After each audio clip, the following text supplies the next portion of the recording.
Okay. Okay. Let's get on for 3 tips for writing in media res, because at the end of the day, that's what we're here for. We were here to learn too.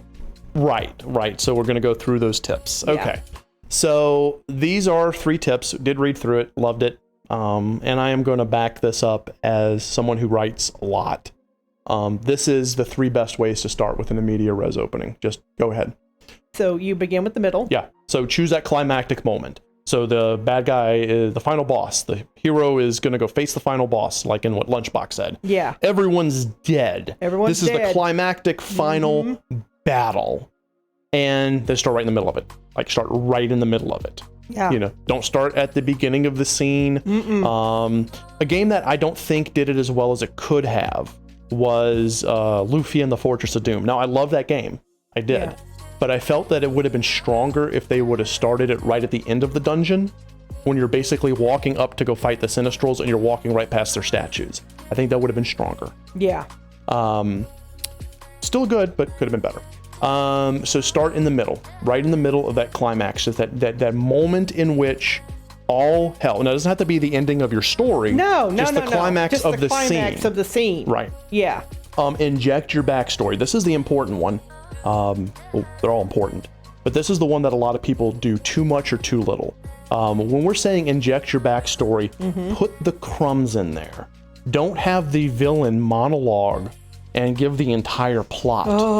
If you're in media res opening, is the good guys approaching the bad guy, and the bad guy goes, "Aha, so I see that you have followed me to the castle of evil darkness. Now that you have opened up the portal for me, unknowingly, I shall unleash the ancient dragons of darkness upon the land." I mean, that's not even a media res. At that point, you're just playing the ending of your game, and your bad guy needs to shut up. Yeah. Because he got syndrome.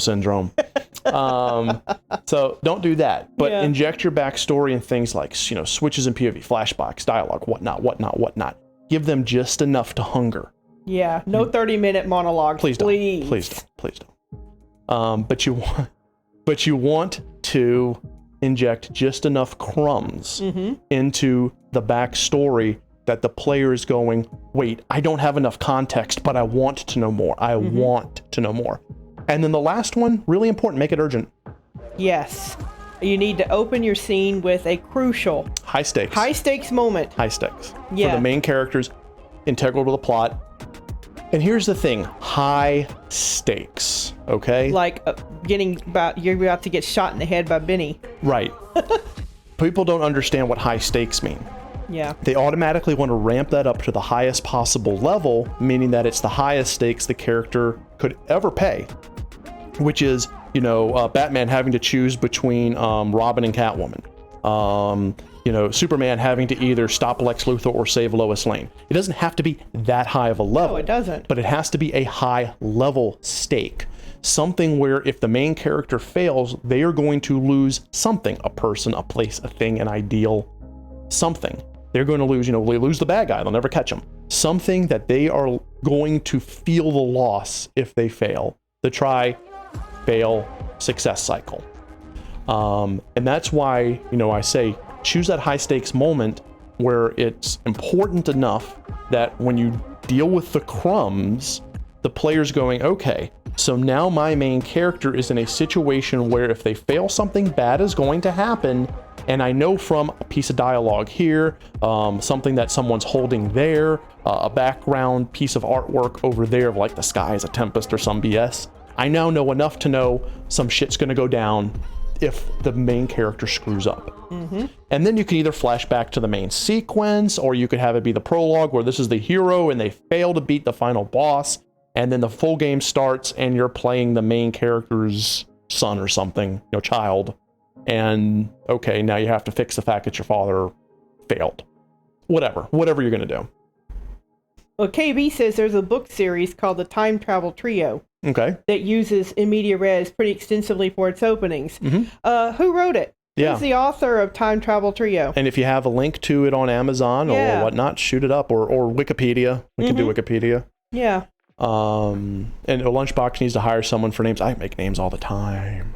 I can give you my name generator over Discord if you message me. Yeah, name generators are good. BG says, I don't know if you saw my joke game for the Herald Jam, but there's a moment where the game goes 2 hours and 27 minutes later due to a long cutscene that you never saw. That's funny. That is funny. That is hilarious. God, those villain monologues. No. Yes, none of that. None of that. That's the very opposite of a media res. Yes. Don't do 30-minute monologues ever. Just don't. And if you're going to do it as a joke and it skips. Yeah. Which is exactly what BG did. Yeah. So yeah, I mean, this is not as long as it could be, but I wanted to have this part right here be pretty much a focus of a subtopic. Because honestly, guys, if you're going to do a media res, treat it like you were going to do a book, but then make your game scripty and not booky. Because as I've learned, and I've relearned it time and time again, and I'm learning it now during the game jam I'm working on, do not write your game script like you would a book. No, but write your game narrative as if you were writing a literary work. There's a difference between the two.